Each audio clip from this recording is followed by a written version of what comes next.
Devaya Devaki Nandanaya cha Nanda Gopa Kumaraya Govindaya Namo Namaha Krishnaya Vasudevaya Haraye Paramatmane Pranata Kleshanashaya Govindaya Namo Namaha Nama Sankirtanam Yasya Sarva Papa Pranashanam Pranamo Dukkha Shamanaha Tannamami Harim Param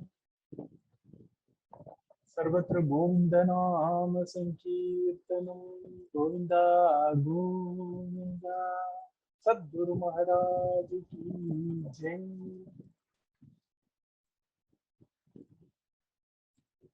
With the immense blessings of our beloved Guru Maharaj, Maharanyam Sri Muralidhara Swamiji, and by our Thakurji and Madhuri Sakhi's immense blessings, we are truly enjoying Srimad Bhagavatam as a way of life. Not yesterday, the last time when we met, we were actually trying to explore how a commentator comments on a sloka. It went a little heavy into philosophy, and for those who are interested, I think they can go and do some further study there. And the style of commentary is what I wanted to touch upon, where in some shlokas, every word is commented upon. And the word's commentary is done for 3 or 4 purposes. The first one is obviously to clarify. The second one is to fill in the blanks. If the shloka misses an information, it fills the blank. And in case there are any extra explanations to be given, a commentary is given for that purpose. And then the most important reason for commentary is to add rasa, to add a wonderful bhava to it. There are 2 things called rasam and bhavam. And that's why it is, even in the 3rd sloka of our Srimad Bhagavatam, Rasikaha Bhuvi Bhavukaha. And rasa means the various mellows, the various flavors, the various, the spectrum of emotions which are expressed in a book or in a poetry or in a work, etc. For example, rasa can be Bhayanaka rasa.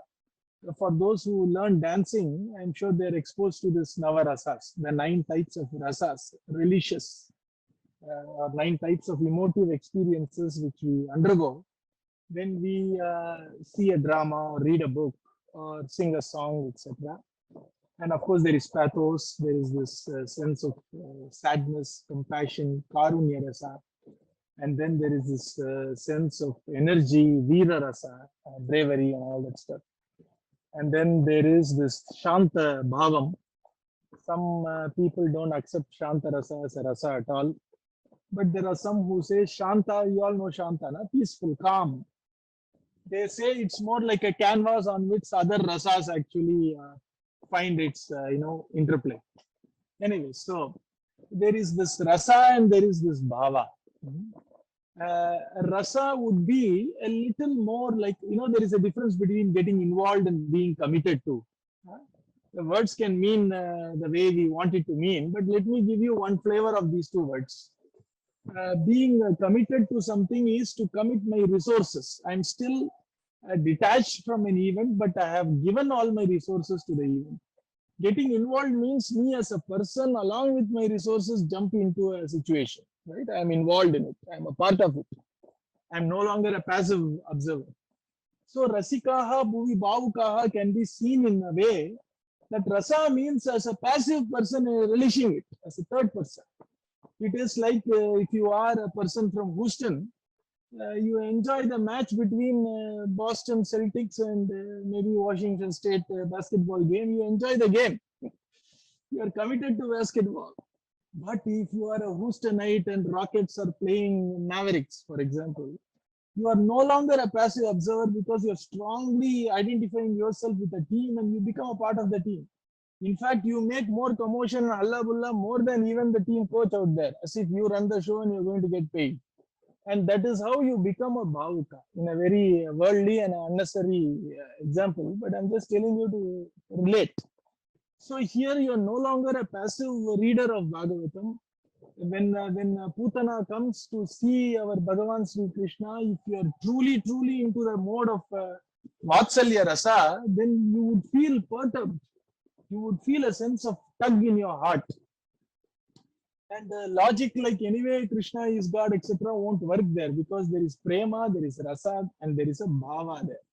Bhava means getting into a mode of one of the five modes, which is the motherly affection, or a love of a lover to the beloved, or a love of a friend with another friend, or love of a servant to the master, or love of one's own self, which is the real self, like our Shukamani. இதுதான் அஞ்சு பாவா. So when somebody says he's a bhavukana, we can typically put him into one of these five major bhavas, which means if he's Krishna bhavuka, either he is a Shanta Rasa bhava or a Shanta bhavuka bhakta, which means he calmly thinks Krishna is his antaryami, Krishna is his antayo antaf pravishya mama vacham imam prasuttam. He is typically a Shanta bhava type of a approach, or Shanta Bhava type of an experience, right? And then you have the next Bhava is a servant and a master, as we saw some time back. A servant is very grateful to the master. So Bhagavan himself in Gita says, you do work for me. So he is saying, mat karma krit, mat paramo, mat bhaktaha. So each one is a step towards love. Mat karma krit means do all my jobs. So generally, if somebody is working for the government, especially in India, and they are supposed to sweep the streets, they will sweep the streets. Why? Because they are being paid. So they are doing government's job. They are doing some master's job. But they don't consider master as their goal. Na? For them, the goal is the salary. Our goal is job done well. That's all. So then next step, Bhagavan says in Bhagavad Gita, mat paramo. So do all the jobs as my jobs, keeping me as the supreme goal. Mat karma krit, mat paramo. And even if you keep Bhagavan as the supreme goal, he adds one more important part of it. Mat bhaktaha. Be devoted to me. You see? And that is the bhava of a servant. Mat karma krit, mat paramo, mat bhaktaha. You see? And you love Bhagavan as the master, as the ordainer. And true love towards the master comes only when there is gratitude. In fact, love comes only when there is some sense of gratitude in us, for some reason. And let me tell you, I learned a very important lesson in gratitude from one of the persons whom many of you are very conversant with, but I won't tell the name of the person. That person had a small little bout of fever and of course COVID. And after 5-6 days of recovery, suddenly that person calls me and with great excitement tells, you know what, for the first time, I could actually smell the stink of the gutter below. And it was not a complaint, it was a gleeful shout of exultation. And what is he being excited about? I can smell a stink, you see. And that was a big, generally I used to say be grateful, doesn't matter whether what we are experiencing is positive or negative, but the fact that we are experiencing something is something worth being grateful for. And that, though I told and I was convinced, this gave me a complete new reiteration too. There are people who complain about it stings around me and all that stuff. But here is a person who is joyous that he got back the sense of smell, which he lost for the past 5 days because of COVID. And the sense of gratitude is because there is a stinking gutter near his window. And he was grateful for being able to catch the stench of a gutter. You see what I'm saying? And what happened because of that, can anybody be grateful for a stench? That's because of preceding experience. I'm not making this up, it actually happened. And the preceding experience of not able to smell at all, like a jadam. You see, jadam, insentient being. So we don't need to undergo that experience to understand gratitude for being able to smell, being able to see, you see, being able to touch something and feel. Uh, for somebody who is paralyzed, not able to feel anything at all, even an unpleasant feeling is a source of joy to them. You see, and being able to taste something, same thing. They said that after 5 days, I am able to taste even bitterness, and he's very happy about it. And that is what is gratitude, and that gratitude is the base for any spiritual uplift, and especially for Bhagavata Dharma, especially for Sanatana Dharma, especially for Bhakti. So the base for our servant-like attitude, service-oriented attitude towards Bhagavan in form of seva buddhi, in form of being a sevak. You see, that I am a servant, you are my master. Dasya bhava. That's the second bhava, no? Dasya. So that bhava is rooted in gratitude. Then there is something called friendliness, where you just strike a chord, and between friends there is not much serious, expectations of I want this and etc. We just enjoy company, we enjoy sharing and stuff like that, like Arjuna did with Bhagavan Sri Krishna. And Bhagavan jumped in for Arjuna, even if Arjuna did not demand anything from Bhagavan. That's what friends are for, and that's what is called Sakya Bhava. So if you are a Sakya Bhava Bhakta, you would love from the 11th, 12th chapter, 13th chapter, 14th chapter, 15th chapter of the 10th canto. That whole portion is for Sakya Bhaktas. The Shanta Bhakta, of course, entire Bhagavatam, wherever there is philosophy of Brahma, Atma, etc., Shanta Bhakta revels there. Sridhara Bhakta means like a beloved, pining for her lover. You see, that's the strongest bhava, and that's the queen of all bhavas, is what is said, Shringara Rasam, and that is typically Rasa Panchadhyayi. Vatsalya Bhavam is the starting from the birth of Bhagavan Sri Krishna, or the descent. 3rd chapter to 10th chapter enhances the maternal love towards Bhagavan. For people who love Bhagavan as a child, they revel in this Gokula Leela till the 10th and the 11th chapter, where Bhagavan becomes completely like an innocent, ignorant person who is afraid, okay, who is confused. A mother would like to have a child who is like this, a child who is dependent on the mother. In fact, the mother would pseudo complain, my child can't do anything without me, and that's a pseudo complaint. She actually likes it.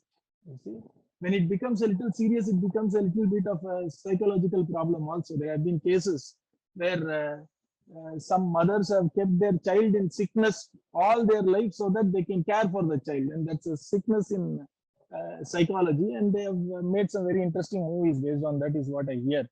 So here I'm talking about a healthy love towards the child when it's still a child, the bhava of a mother who loves the child, who is afraid and comes and embraces the mother tightly because it's afraid of something.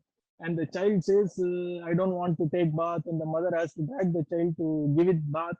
And whenever I see such fantastic children in America where a 3-year-old wakes up on its own, bathes on its own, brushes on its own, dresses on its own, goes to the schools on the own, amma edukunu puriyala, you see, then the whole joy of childhood is gone there, isn't it? So here, if you read Krishna Katha, you'll understand the joy of a child being a child, and a mother reveling in that childlike sports of a child, you see. And that's for Vatsalya. That's the first 10 chapters. And you will find that when Krishna is around 90 years old, when he meets his mother Yashoda again in Kurukshetra, the Yashoda Maya thinks of 90-year-old Krishna as her 5-year-old son only. That's how Krishna also shows himself to that mother of his. And that's the beauty of Vatsalya Bhava. And then I already talked about Shringara Bhava. So here, the 5 bhavas, you see, and that's why Rasikaha Bhuvi Bhavuka. So now a commentator, which is what I started with, has to bring out that bhava which is commensurate or which is apt or which is in line with the actual Leela which Bhagavan had in his mind. Now, do you see the beauty of the, whenever we say Bhagavata Dharma is started by Krishna, it actually means when Shukamuni is telling Bhagavatam, he obviously has Krishna Hridaya in his heart and is explaining Krishna Leela, which does justice to the Bhava Pushti or the nourishment of the Bhava which Krishna is doing with that Leela. You see, that's the heart of Shukamuni, which is what is Krishna Hridayam. So when you read our Bhagavan Sri Krishna trying to steal butter or having mud, taking mud, etc., or being tied to a mortar by his mother, this is how a child would enhance the joy of motherhood in a mother.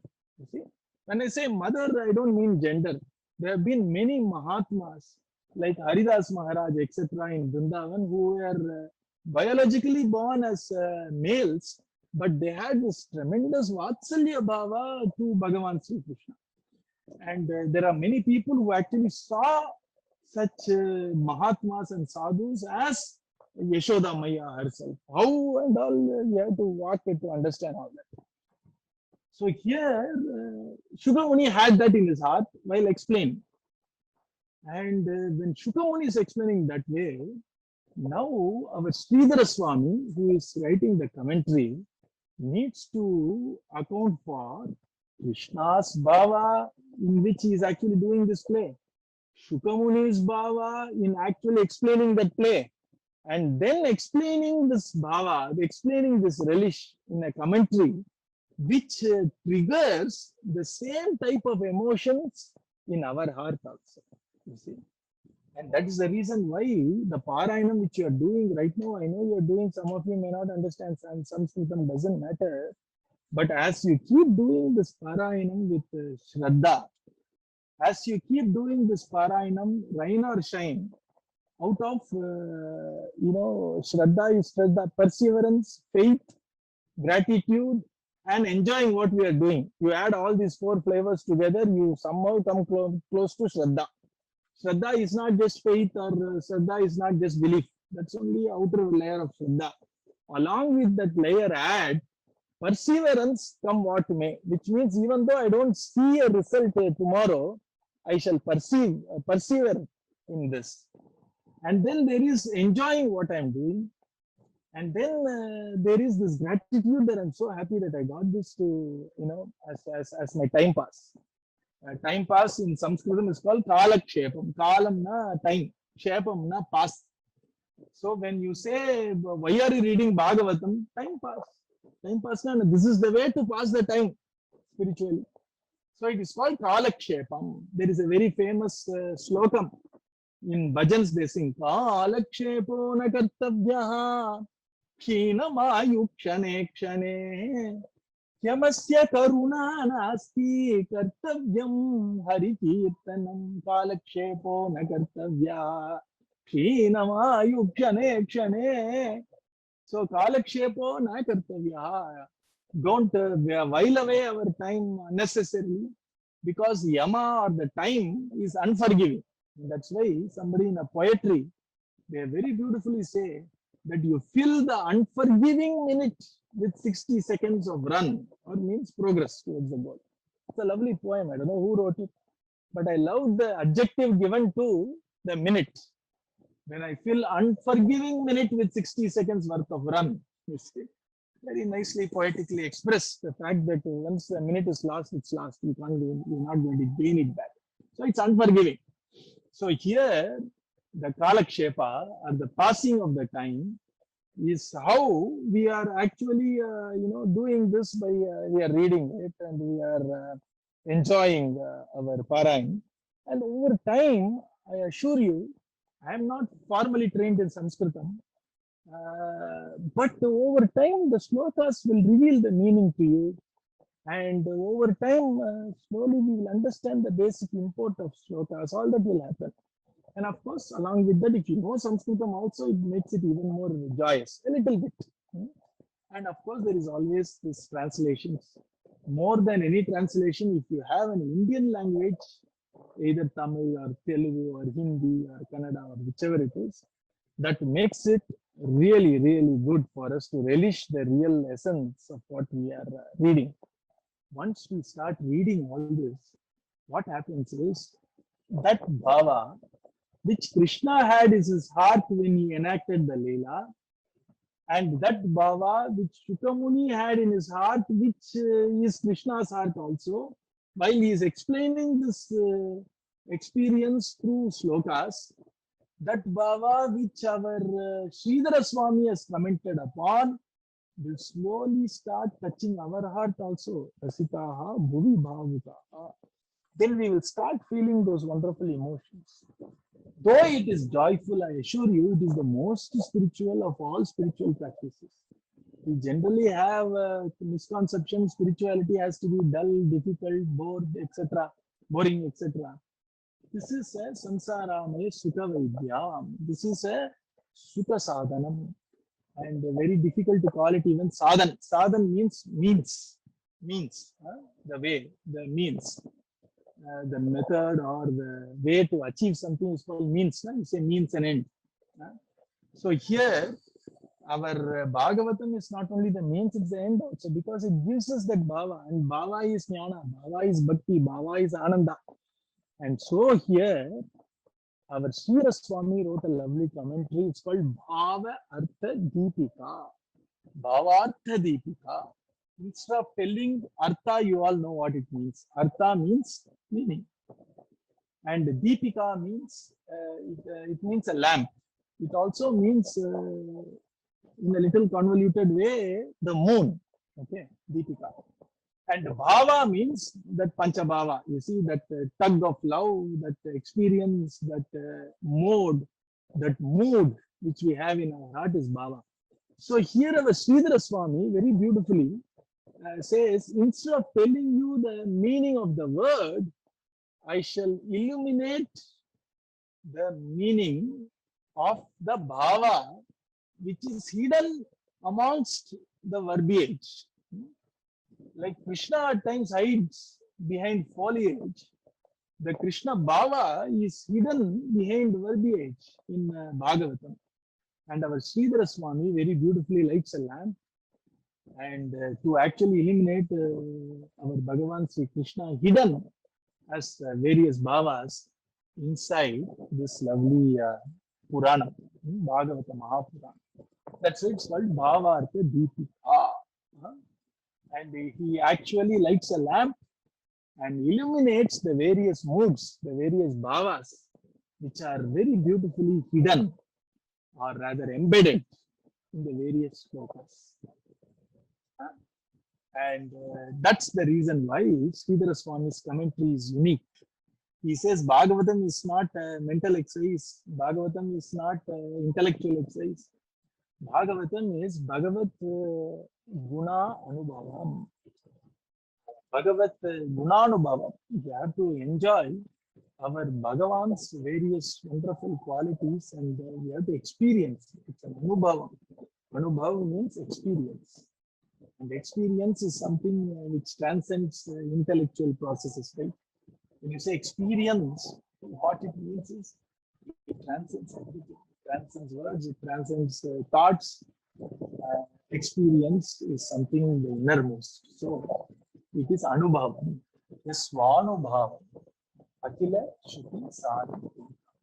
Shruti Saram means essence of all scriptures, essence of Vedas. That is a little intellectual also.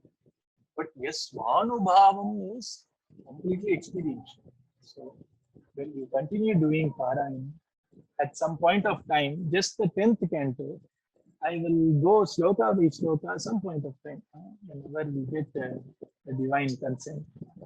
We will do Sridhara Pada's commentary sloka by sloka and see how beautifully he has experienced. The moment we start relishing Sridhara Swami's Rasa, then we automatically relish Shukamuni's Rasa and also our Bhagavan Sri Krishna Rasa. And Sridhara Swami is an ardent devotee of Narasimha Bhagavan, which happens to be Narasimha Jayanti. I think in India it's tomorrow. I don't know when it's in the US. So on a Narasimha Jayanti evening, it is good to remember one of Narasimha Bhagavan's greatest devotees in Kali Yuga, which is our Sri Sridhara Swami. His initial slokas salutes Narasimha. In fact, Sri Sridhara Swami, he completely put the burden of his family on Narasimha Bhagavan and left the family. The family was his little child, which was still in the cradle. And Sri Sridhara Swami lost his wife young. But then he had this tremendous vairagya where he understood that the child will be taken care and he left. And the child was taken care because of the greatness of the Mahatma. And so he is such a great Narasimha Bhakta. And Sridhara Swami's wonderful exposition of the commentary is called Bhavartha Deepika. Our Vallabhacharya Mahaprabhu, you must have heard many people greet with each other as Jai Shri Krishna, Jai Shri Krishna. They are typically followers or disciples and devotees of Vallabhacharya Mahaprabhu, mostly Gujaratis and people from Rajasthan. And the marga or the path shown by our Vallabhacharya is called Pushti Marg.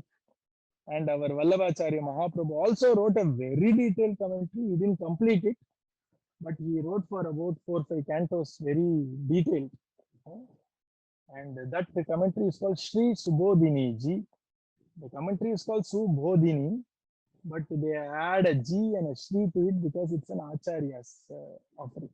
So maybe we should call it as Sri Madhura Geetam Ji. I think it will happen also sometime in future. It sounds odd right now. But if you go to any Pushti Margi, they won't say Subodhini commentary. They will say Sri Subodhini Ji. Like we say, Srimad Bhagavata Mahapuranam. We won't say Bhagavatam. We always add Srimad Bhagavatam or Srimad Ramayanam, Srimad Bhagavad Gita. Why? Because that's the greatness of the work. It is something related to Bhagavan or given by Bhagavan or is Bhagavan himself. So obviously, we give the proper prefix, suffix, respect to it. So our Vallabhacharya Mahaprabhu gave us a wonderful commentary called Sri Subodhini Ji. And there are many more commentaries, obviously. And the most earliest commentary, which is available right now, is the commentary of our Sridhara Swami. And Bhavartha Deepika is the name. So here, our Sridhara Swami almost commented on every verse. Some verses which are very obvious, he won't comment. And whenever there are synonyms required, he'll give synonyms. Wherever there is a story and only a story is alluded to, he would completely give us the backstory. For example, in the second canto, first chapter, he would say that why are you worried, Parikshit? There was not a Raja Rishi called Katvanga, and the Katvanga Nama Raja Rishi, he actually attained Bhagavan in Muhurta. So why are you worried? So how did Katvanga Maharshi got his moksha in one Muhurta, or 48 minutes is approximately one Muhurta? All that story, a commentator has to give in his commentary, saying Katvanga was a Raja Rishi. He came from Ikshvaku's lineage. He fought for the Devas, and the Devas were very happy. He said the Devas gave Katvanga a boon, saying, whatever you want to take it. And Katvanga Maharshi immediately asked Indra, tell me how much more time is left for me. Indra immediately said, oh, you asked the wrong question, but you have only half a Muhurta left. He says, what do I do with all your luxuries? It is like a goat which is taken for slaughter. And you are asking the goat, what do you prefer right now? Do you want Agati Kirai or Avacha Kirai? And the goat will say, I'm going to die in half an hour. What are you feeding me right now? I don't care. I need to find a way not to die at all. Likewise, our Katvanga realized all these things are only vanities. So he immediately eschewed all them. He rejected all of these. And then in one Muhurta, he surrendered to the Lord. And by this immense penance, got moksha. And our Shukamuni says, you are worried, you have only 7 days. There are people who are attained in 48 minutes. Why do you worry? And that's the beauty of a comment.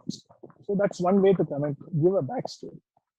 And then he at times gives synonyms. Like I said, He Bharata.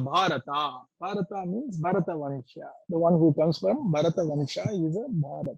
So synonym. And then he gives a Bhavartha. Hari. Hari is obviously Krishna. But he gives a Bhava Artha. He gives a wonderful Artha which is in line with the wonderful experience of Parikshit and Shuka talking to each other. So he gives a relevant meaning to the word Hari. Banda Haritvam iti Hari, the one who actually uh, makes us devoid of all the painful bondage is Hari. Adu Bhavartham. And then in some places, Sri Sridhara Swami also gives us Rasam. Rasam na enartham appadina. He would tell us a little bit of a mellow about what this sloka is all about. Why did Krishna do that? And stuff like that. So it comes right from his heart. And it will be in line with an authority, pramanam. Pramanam na authority. You can't just catch ideas from mid-air. No? So there will be some reference to some other Purana or a Veda or Bhagavad Gita, etc. So that is how very beautifully our Shukamuni's heart, which is Krishna's heart, is captured in the heart of a commentator called Sri Sridhara Swami. And he has given this commentary. To start with, we need to read all this commentary. But then our Sadguru said, our Guru Maharaj, that over time, if you keep doing parayanam, if you keep doing chanting, etc., the meaning and the thoughts and the experience and the moods will start flashing in our heart itself. At times, you'll be surprised to find it in line with the Mahatma's commentary.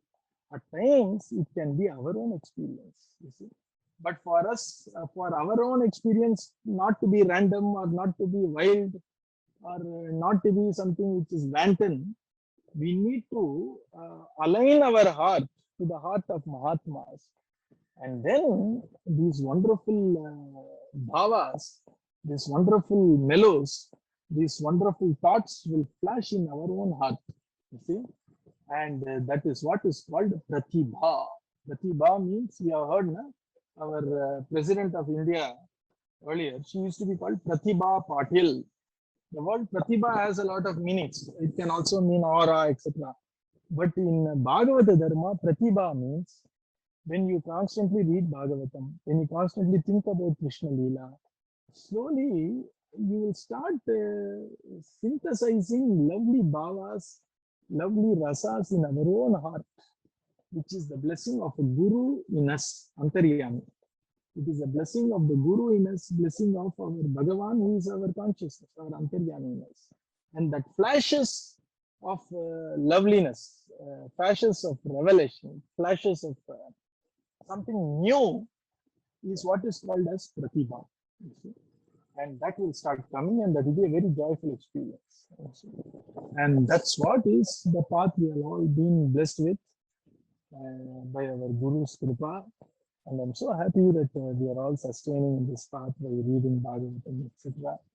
And at some point of time, we should be able to read fluently. And then parallelly, you can see the meaning of the verses also.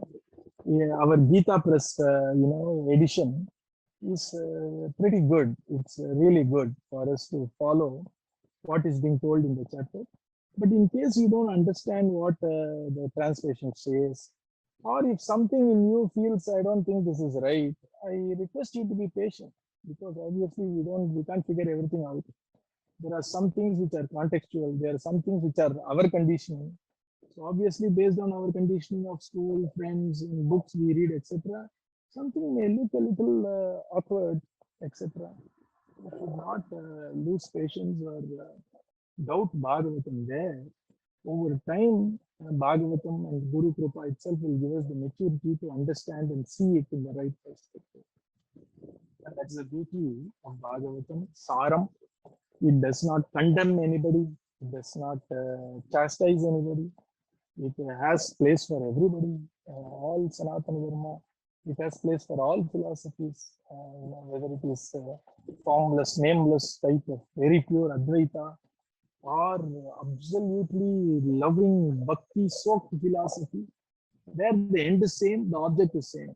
It's only the approach, you see, and the perspective. And that Bhagavatam is the only scripture which allows so much of breadth, so much of broadness. And that is the beauty of Bhagavatam, Brahmayati, Paramatmati, Bhagavan, Shabdyate. Is whether you call it nameless, formless consciousness, or you call it consciousness in all of us, which actually makes us all work and be, or the lovely form of Bhagavan Sri Krishna, Radhe Krishna, Brahmeti, Bhagavan, or Paramatma. The tattva is, the final truth is one. And that is what is Bhagavatam standing for. And nice to see that we are also spending some time daily, sometime weekly, to think about things which are not only for our breadwinning. There is a very wonderful saying read in another scripture of a different religion.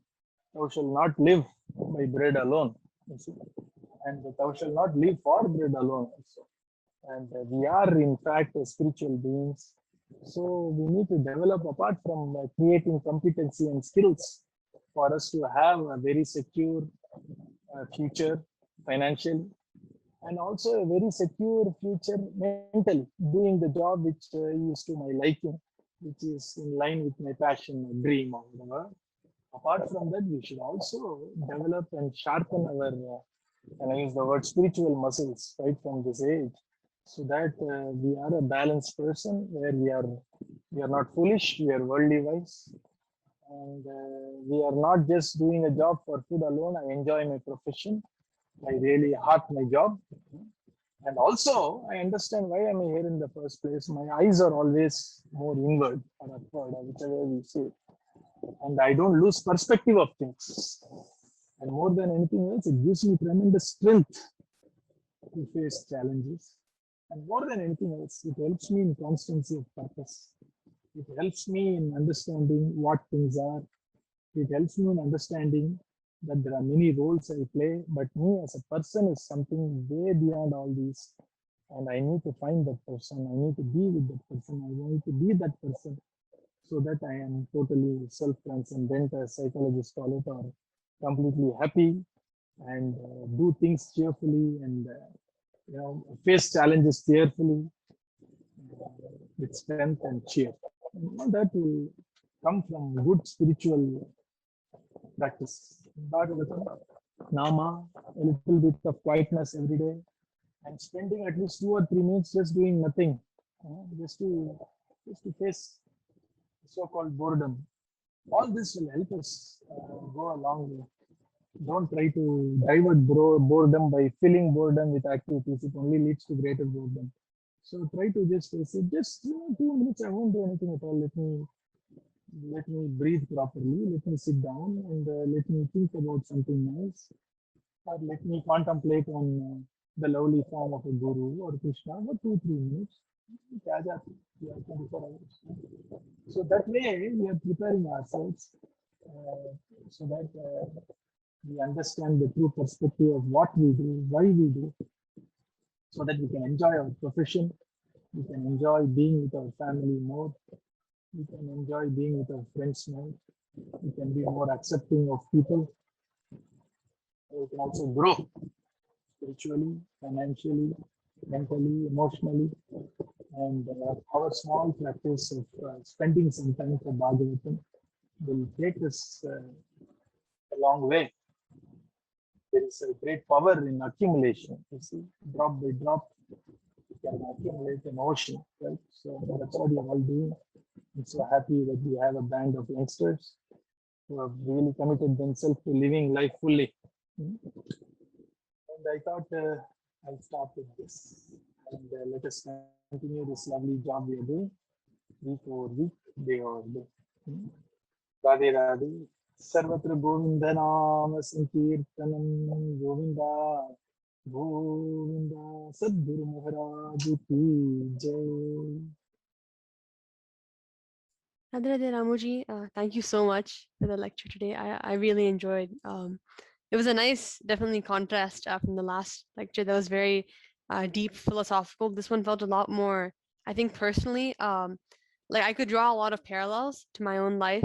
Like in school, you learn about rhetoric and how to write persuasively and things like that. But like Idalam Patanaga, it's a whole nother level of like, they're not just writing to convey a point, they're writing to convey something even deeper. They're conveying that bhavam, like you mentioned. And it was really interesting to kind of see the difference between bhavam and rasam and how both can be witnessed in Bhagavatam and how different bhavas are specifically mapped to different chapters of the 10th canto. And so I really enjoy just kind of seeing how the pieces kind of work together between our lives, like our everyday lives in Bhagavatam and the work of, acharyas and mahatmas, many years ago, and how all of it comes together to lead us on this path.